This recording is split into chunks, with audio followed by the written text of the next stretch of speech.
දෙදස් විසීක වේවරතාම කතා කරන්න දෙදස් විසීකේ දෙවැනි ප්‍රශ්නම කතා කරන්න හොල් පේපර එක සම්පකාර සමීතිවල දැකිය හැකි සුවිශේෂී ලක්ෂණ දෙක මොනවද අයිතිය සමාජිකයන් සතුවීම වගකීම වගකීම සීමිත සීමිත වීම වීම, නෛතික බුද්ධතාවය තිබීම තිබීම, හ්ම් සමාජික මුදලෙන් ප්‍රාග්ධනය සපයා ගැනීම, හ්ම් පැවැත්මක් තිබීම හා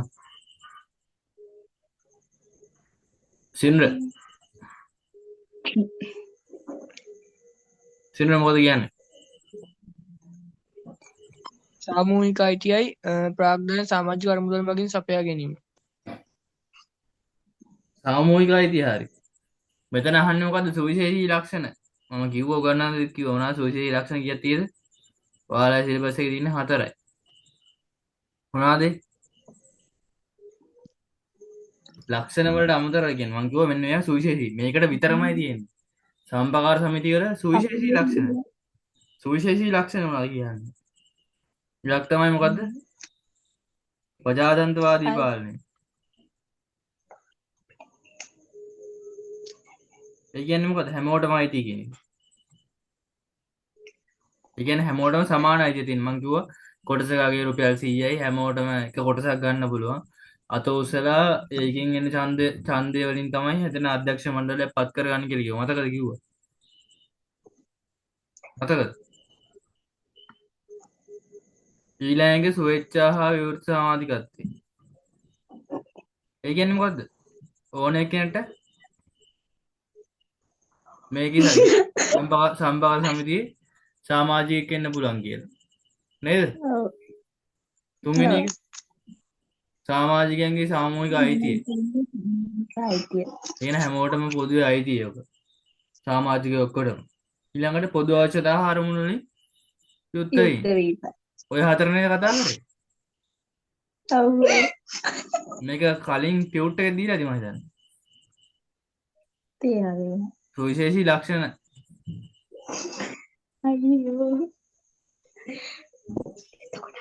ඒක හරි එතකොට ගන්න දැන් අපි ලක්ෂණ කියලා හොත් අරව ලිව්ව හැකි මෙතන දහන් කෙලින් මහාන සුවිශේෂී ලක්ෂණ කියලා එතකොට මේකට විතරක් ආවේනික වෙච්ච ලක්ෂණ අහන්නේ ඒකයි කියන්නේ මේ සම්පකාර සමිතියේ විතරක් ආවේනික වෙච්ච ලක්ෂණ මොනවද කියන්නේ සුවිශේෂී ලක්ෂණ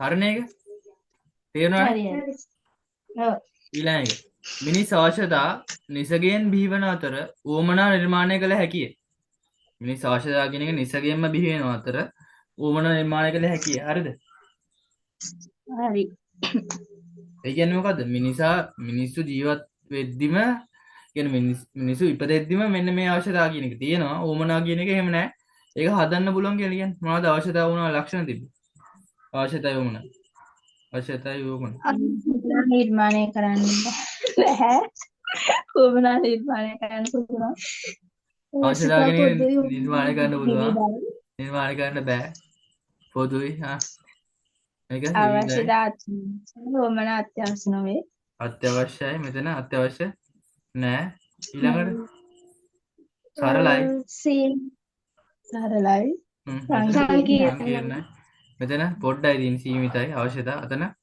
ගොඩාක් තියෙන හරිනේ ඊට පස්සේ දෙවෙනි ප්‍රශ්නේ ව්‍යාපාරයක තරංකරුවන් නැහි අභ්‍යන්තර පරිසරයකින් පරිසර සාධකයන් අසත්‍යයි. ඇයි වැරදි තරංගකරුවන් බාහිර පරිසර ඔව් තරංකරුවෝ කියන්නේ බාහිර පරිසර සාධක තවත් කිව්වොත් කාරිය ව්‍යාපාරයක පරිසර සාධකය ඇතුළු ව්‍යාපාර පරිසර ප්‍රධාන වශයෙන් කොටස් දෙකකට ගන්නවා මොනවද අභ්‍යන්තර පරිසර බාහිර පරිසර අභ්‍යන්තරයි බාහිරයි අභ්‍යන්තර කියලා කිව්වේ ව්‍යාපාරයේ ඇතුලේ ඉන්න අය බාහිර කියලා කිව්වේ ව්‍යාපාරයෙන් පරිබාහිරව ව්‍යාපාරයට බලපෑම් කරන සාධක ක්‍රියාත්මක කරන වටපිටාවටනේ බාහිර එතකොට මෙතන පාර්ශවත් කතා කරා බලයකට කතා කරා පාර්ශව කියලා ටික කොටසක් කතා කරා බලය කියලා පාර්ශව කියලා මොනවද කතා කරේ අභ්‍යන්තර පරිසරයේද මේ බාහිර වර්ෂය බාහිර පාරිභෝගිකයෝ පාරිභෝගිකයෝ තරඟකරුවෝ තරංකරුවෝ සැපයුම්කරුවෝ සැපෙන් කරුවෝ ගනුදෙනුකරුවෝ ගනුදෙනුකරුවෝ බලවේග මොනවාද ආ බලවේග මොනවාද කතා කරේ බලවේග නෛතික පරිසරය දේශපාලන පරිසරය ආර්ථික පරිසරය ගෝලීයකරණය ගෝලීය පරිසරය ගෝලීකරණය තව මොනවාද ආර්ථික දේශපාලන තාක්ෂණික පරිසරය එතකොට ආර්ථික පරිසරයේ තිබ්බ ආර්ථික පරිසර සාධක මොනවද තිබ්බ ආර්ථික පරිසර සාධක ආර්ථික ආර්ථික පරිසර සාධක මොනවද තිබ්බේ ආර්ථික ගමනය ආර්ථික පරිසරය උද්ධමනය කුලී අනුපාතය ඉතුරු ඉතුරු තව මොනවද විදේශී නීති අනුපාතය හ්ම් ජාත්‍යන්තර සම්බන්ධතා ගිවිසුම් ඔය ටික ගිවිසුම් දේශපාලන පරිසරය දේශපාලන පරිසරය සාධක කියලා සාධක කියලා මොනවද ප්‍රතිපත්ති කියන වචනේ තිබ්බොත් නෛතික පරිසරය ගැන තිබ්බේ නීති රීති නීති රීති ඒක ක්‍රියාත්මක කරන ආයතනත් ඒකට තමයි වැටෙන්නේ ඈ නෛතික පරිසරය ඇතුළට. ඒක තාක්ෂණික පරිසරයට නවනීතයෝ අලුත් සොයා ගැනීම. ඊට පස්සේ ආර්ථික දේශපාලන සමාජ ගෝලීකරණය මතකනේ රටක් ආර්ථික සමාජීය සංස්කෘතික වශයෙන් තියෙන අන්වන වැදීම. ඒ ගෝලීකරණයේ වාසිය අවශ්‍ය කතා කරා. මතකයි ඊට පස්සේ එතකොට මේකේ මිනිස් අවශ්‍යතා නිසගෙන් බිහි වෙනවා ඒක හරි. ඊළඟට ව්‍යාපාර තරම් කරන එහි අභ්‍යන්තර පරිසර සාධකයක්. ඒක වැරදි. ඊළඟ ශ්‍රී ලංකා දුම්රිය දෙපාර්තමේන්තුව සේවා සැපයීමේ ව්‍යාපාරය. සත්‍යදී අයි හරියන්නේ. ශ්‍රී ලංකා ශ්‍රී ලංකා දුම්රිය දෙපාර්තමේන්තුව සපයන්නේ සේවාවල්. හරිද? හරිනේ ඒක අර මිනිසා වෙත ලබන ක්‍රියාවක් කියන්නේ. අන්න හරි. ඒක පාරිභෝගික වෙත ලබන නිෂ්පාදක මේ පාරිභෝගික වෙත ලබන ක්‍රියාවක් හෝ ක්‍රියාවලියක්. එතකොට එහෙම බෙදන්නේ මොකද? නිෂ්පාදවල ස්වභාවය අනුව. නිෂ්පාදිත වල ස්වභාවය අනුව ව්‍යාපාර කොටස් කීයක් තියෙද? දෙකයි. දෙකයි. එකක් තමයි භාණ්ඩ නිෂ්පාදන ව්‍යාපාර. අනිත් එක සේවා නිෂ්පාදන ව්‍යාපාර. එතකොට භාණ්ඩ නිෂ්පාදන ව්‍යාපාරය කිව්වේ ස්පර්ශ කරන්න පුළුවන් භෞතික පැවැත්මක් තියෙන ඇහැට පේන දෙයක්. එතකොට ඒකට කිව්වා භාණ්ඩයක් කියලා. ඒව හදන ව්‍යාපාරවල.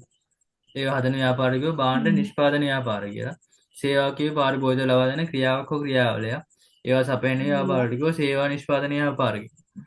එතකොට මෙතන දුම්රිය දෙපාර්තමේන්තුව භාණ්ඩයක් දෙන්නේ නැහැ. ඒ කෝච්චිය අරන් යන්න කියලා ගෙදර අරන් යන්න කියලා කියන්නේ නැහැ. කෝච්චිය මිනිසුන් ට්‍රාන්ස්පෝර්ට් එක දෙන්නේ.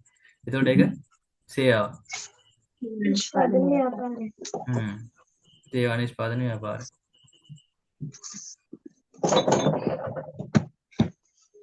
කෝච්චි කරන එකක් එහෙම වුණානේ.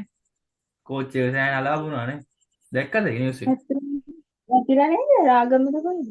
කොහොමද දැක්කේ? කෝච්චි එක ඒ කියන්නේ කවුරු මේ මත් කුඩු වලට ඇඩික්ට් වෙච්ච කෙනෙක් ඒක කියන්නේ අතන කෝච්චි පීල්ලේ මොන හරි කෑල්ලක් ගවල එහෙනම් ඉන්න කෝච්චි පීලි පැනලා දී. මිලියන 20ක් අලාභේ.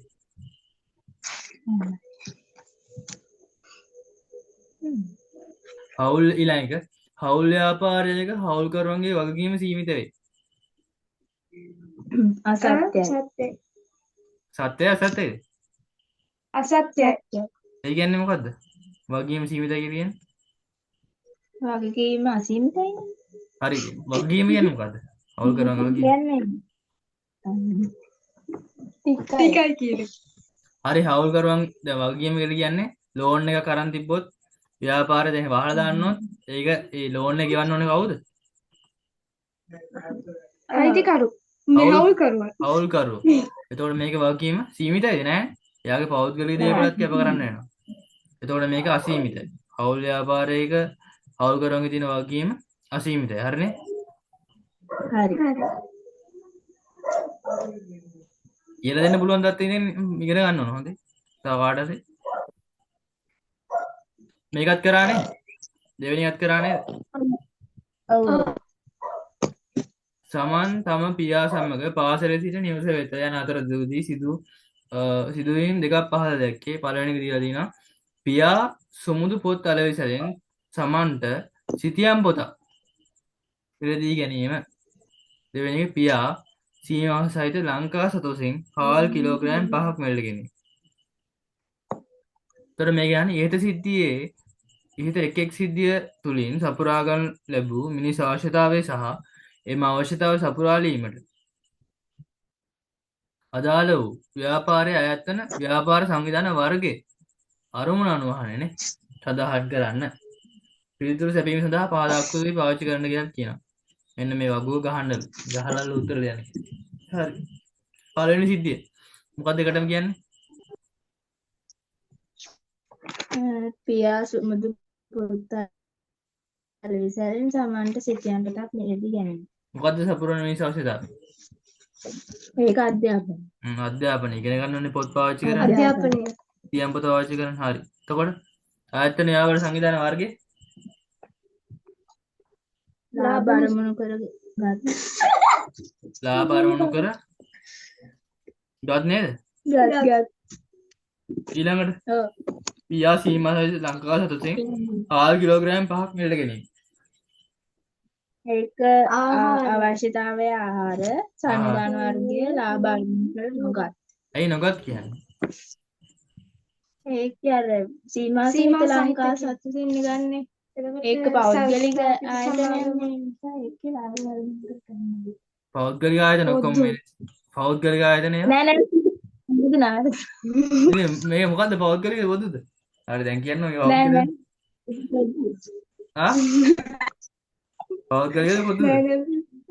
පෞද්ගලික සදලා දෙපා කෙටන්නේ අයියෝ.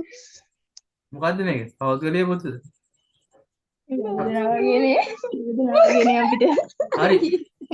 සතොස කියන්නේ මොකද්ද? තේරුම? සතොස කියන එකේ තේරුම සමු කියන්න. නෑ නෑ සමපාර. මං කිව්වා හරි ඒකට එතකොට මොකද්ද වෙන්නේ? සතොස කියන්නේ සමෝපකාර තොග සංස්ථා. තොග සංස්ථාව. සංස්ථා කරියරි. නෑ සංස්ථාවක් නෙවෙයි. ඒක අර හඳුන්වන නම සමෝපකාර තොග සංස්ථාකාරයම ওই නමත් මට මතක දෙන්න. හා එතකොට මේක සම්පකාර වලට අයිති වෙන්නේ. හරි හරි. එතකොට සම්පකාර වල ලාභය කරුණු කරගෙනද කරන් යන්නේ? ලාභ අරමුණු කර නොගත්. ඒකට මම ඒ දවස්වල කිව්වේ මේ අපි එලවලු හිටවලා එලවලු මාරු කරගන්න තමයි ඉස්සර ඔය සම්පකාර වටන් ගත්තේ කියන්නේ. ඒක කියන එලවලු මාරු කරනවා. එතකොට මට ඔබට උනට බොන්සි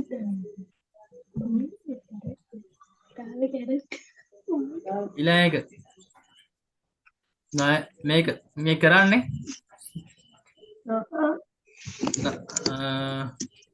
නායනා විසින් නුවරඑළියේ මල්වගා කර අලෙවි කිරීමේ ව්‍යාපාරයක් සපුරා මල් නමින් සාර්ථකව පවත්වාගෙන යන අතර පසුගිය වසරේ ඇති වූ දිලීර රෝගයක් නිසා දීර්ඝ රෝගයකින්ද ග්‍රාමීය බැංකු ණය වාරිකය ගෙවීමට අපහසුතාවයක් පත් විය. කියන්නේ ග්‍රාමීය බැංකු ණය වාරිකය අර ගෙවන්න බැරුව ගිහිල්ලා. කේස් එකක් ගිහිල්ලා අර දීර්ඝ කේස් එකකින්. නමුත් ඇයගේ ව්‍යාපාරික දැනුම කැපවීම කාබනික පොහොර ලබා දෙමින් රජය කළ දිරිගැන්වීම නිසා ඇය මෙම වසරේ සාර්ථකයි. කොහොම හරි ඉතින් ගේමක් ගහලා තියෙනවා රජය මොන හරි දීපු දිරිගැන්වීමකට උදව් වෙයි. මේ යහන්නේ ඉහත සිද්ධියේ සඳහන් වන සකුරා මල් ව්‍යාපාරයේ ඇල්මැති පාර්ශ්ව දෙකක් ලියන්න. මොනවාද? කේස් එකේ තියෙන අයිතිකාරයනා රජය.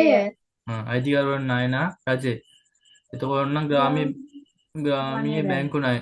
ග්‍රාමීය බැංකුව කියලා ගන්න පුළුවන්. ග්‍රාමීය බැංකු ණය කියලා තියෙන ග්‍රාමීය බැංකුව කියලා ගන්න පුළුවන්. ඉහත සිද්ධියේ සඳහන් සකුරා මල් ව්‍යාපාරයේ නාමය ලියාපදිංචි කිරීමට හේතුව ලියන්න. අයිතිකරු තම සම්පූර්ණ නමින් හැර වෙනත් නමකින් නමකින් ව්‍යාපාරය පවත්වාගෙන යන නිසා 1918 අංක 6 දරන ව්‍යාපාර නාම ප්‍රඥප්තිය යටතේ තම ව්‍යාපාරය ලියාපදිංචි කළ යුතුය.